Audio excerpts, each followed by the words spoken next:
mendapatkan materi tentang teori behavioristik.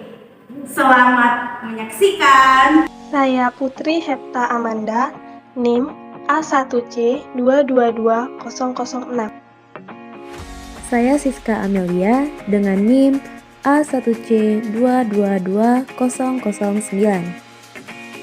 Saya Aura Della Felisa, NIM A1C222010. Saya Mayang Sosial Lestari dengan NIM A1C222053. Saya Elga Lisa Rasalagi dengan NIM A1C222100. Teori belajar selalu bertolak dari sudut pandang psikologi belajar tertentu. Banyak sekali teori belajar yang muncul di perkembangan zaman dan teknologi saat ini. Padahal ini kita membahas tentang teori behavioristik. Teori behavioristik cenderung mengarahkan siswa untuk berpikir secara linear.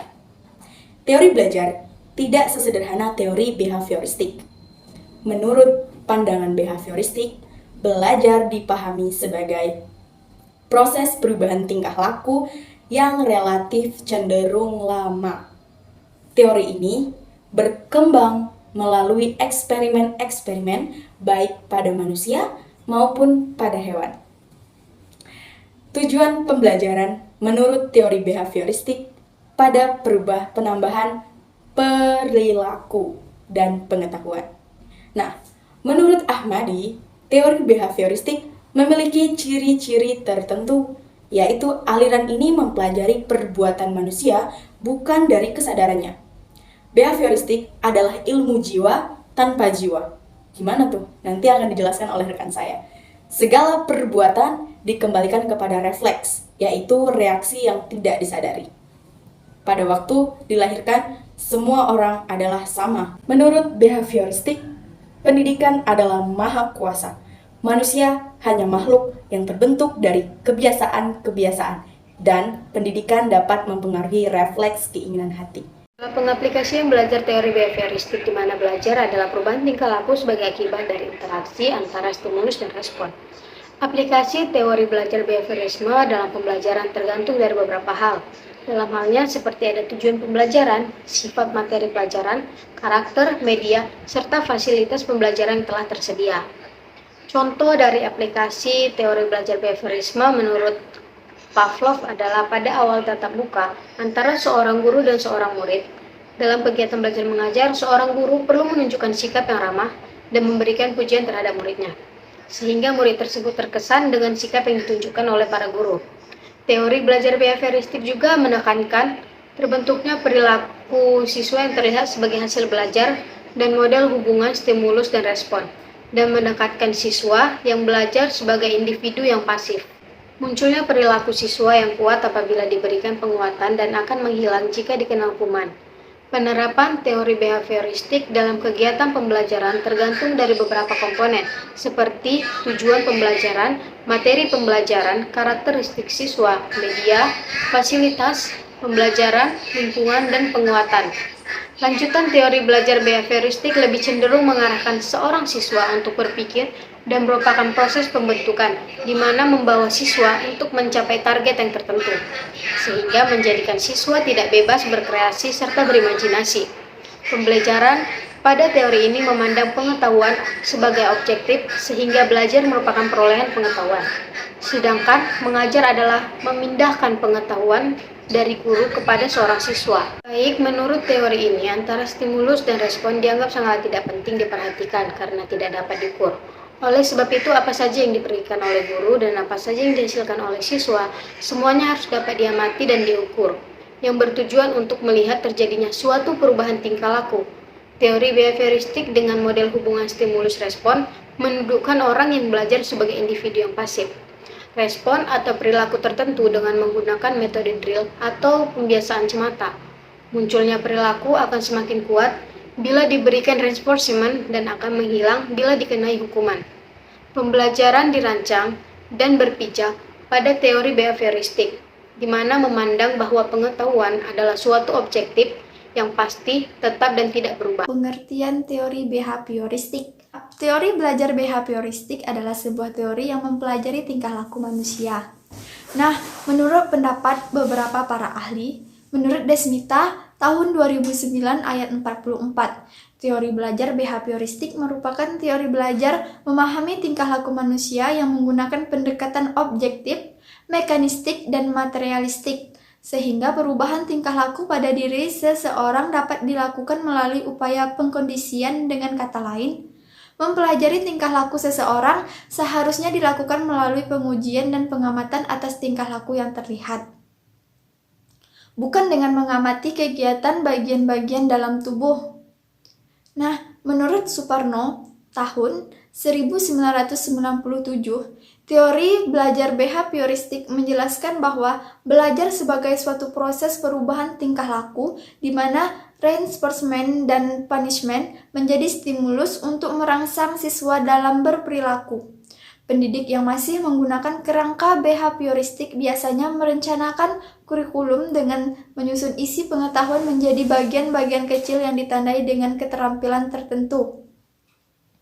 Pendiri aliran behaviorisme, John Brothers Watson, 1878 sampai 1958, yang mengatakan bahwa kesadaran hanya dapat dipelajari melalui proses introspeksi, sebuah alat riset yang bisa diandalkan.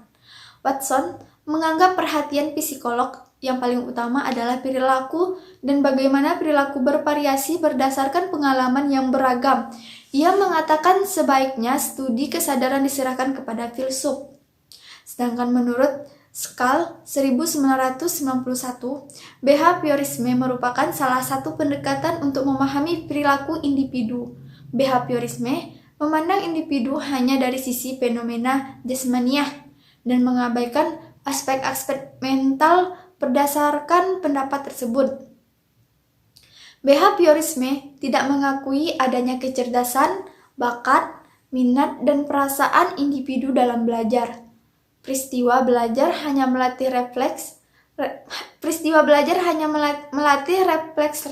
sehingga menjadi suatu kebiasaan yang dikuasai individu. Menurut Ahmadi, 2003 tahun ayat 46, teori belajar behavioristik mempunyai ciri-ciri, yaitu yang pertama, aliran ini mempelajari perbuatan manusia bukan dari kesadarannya, melainkan mengamati perbuatan dan tingkah laku yang berdasarkan kenyataan, pengalaman-pengalaman batin dikesampingkan, serta gerak-gerak pada badan yang dipelajari. Oleh sebab itu, behavioristik adalah ilmu jiwa tanpa jiwa. Kedua, segala perbuatan dikembalikan kepada refleks behavioristik, mencari unsur-unsur yang paling sederhana, yakni dinamakan refleks. Konsep teori pembelajaran behavioristik. Pembelajaran sebagai suatu perubahan dalam frekuensi bentuk atau tingkah laku. Dalam bentuk pendekatan behavioral, tingkah laku pelajar dinilai sebelum memulakan pengajaran. Pembelajaran memerlukan penyusunan atau stimuli yang merupakan rangsangan dalam persekitaran supaya belajar dapat respon dan diberi pengukuran. Manusia juga belajar menggunakan kaedah coba dan ralat. Ganjaran dan denda faktor penting membantu pembelajaran manusia. Pembelajaran manusia juga berlaku mengikat hubungan antara rangsangan dan juga gerak balas. Motivasi, ganjaran, dan denda adalah hal yang amat penting dalam proses pembelajaran. Beliau mengemukakan teori perikatan dikenali sebagai teori RG atau rangsangan dan gerak balas. Adapun kekurangan dan juga kelebihan dari teori behavioristik ini adalah kekurangannya pembelajaran siswa yang berpusat pada guru atau teacher-centered learning, yaitu bersifat mekanistik dan hanya berorientasi pada hasil yang diamati dan diukur. Murid hanya mendengarkan dengan tertib penjelasan guru dan menghafalkan apa yang didengar dan dipandang sebagai cara belajar yang efektif. Sedangkan kelebihannya adalah sangat sesuai untuk memperoleh kemampuan yang membutuhkan praktek dan pembiasaan yang mengandung unsur-unsur seperti kecepatan, spontanitas, kelenturan, refleks, dan daya tahan. Contohnya ketika melakukan percakapan berbahasa asing, menari, mengetik, olahraga, dan lain sebagainya. Sesuai untuk diterapkan pada anak-anak yang masih membutuhkan dominasi peran orang tua dewasa. Suka mengulangi dan harus dibiasakan, suka meniru dan senang dengan bentuk-bentuk penghargaan langsung seperti diberi hadiah atau pujian. Dapat dikendalikan juga melalui cara mengganti stimulus alami dengan stimulus yang tepat untuk mendapatkan pengulangan respon yang diinginkan. Sementara individu tidak menyadari bahwa ia dikendalikan oleh stimulus yang berasal dari luar dirinya. Fungsi mind atau pikiran adalah untuk menjiplak struktur pengetahuan yang sudah ada melalui proses berpikir yang telah dianalisis dan dipilah, sehingga makna yang dihasilkan dari proses berpikir seperti ini ditentukan oleh karakteristik struktur pengetahuan tersebut. Dalam proses belajar mengajar, siswa dianggap sebagai objek pasif yang selalu membutuhkan informasi dan penguatan dari pendidik. Oleh karena itu, para pendidik mengembangkan kurikulum yang terstruktur dengan menggunakan standar tertentu dalam proses pembelajaran yang harus dicapai oleh para siswa.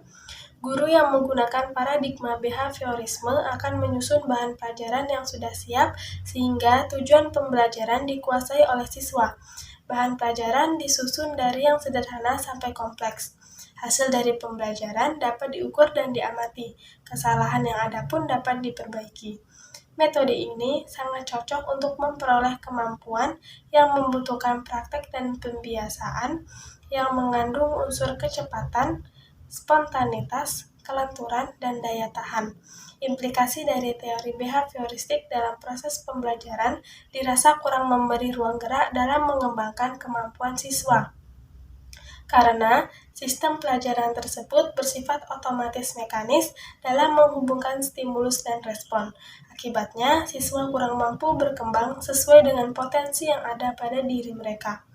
Teori behavioristik memandang sebagai pengetahuan telah terstruktur, ketidakmampuan dalam penambahan pengetahuan dikategorikan sebagai kesalahan yang perlu diukur dan keberhasilan belajar dapat dikategorikan sebagai bentuk perilaku yang pantas diberi hadiah.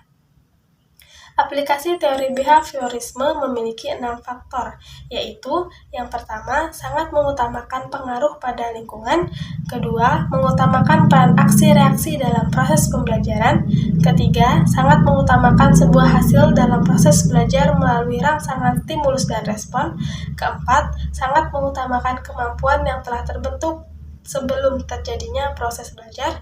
Yang kelima, mengajak seorang peserta didik untuk mengutamakan kebiasaan mengenal diri sendiri. Dan yang terakhir, hasil belajar yang diraih ialah terlihat perilaku yang diinginkan. Sekian dari kami ucapkan terima kasih. Jika ada yang salah, mohon dimaafkan. Jika ada yang sayang, mohon diungkapkan. Jika suara kami kurang jelas, mohon nanti diselipkan. Bye!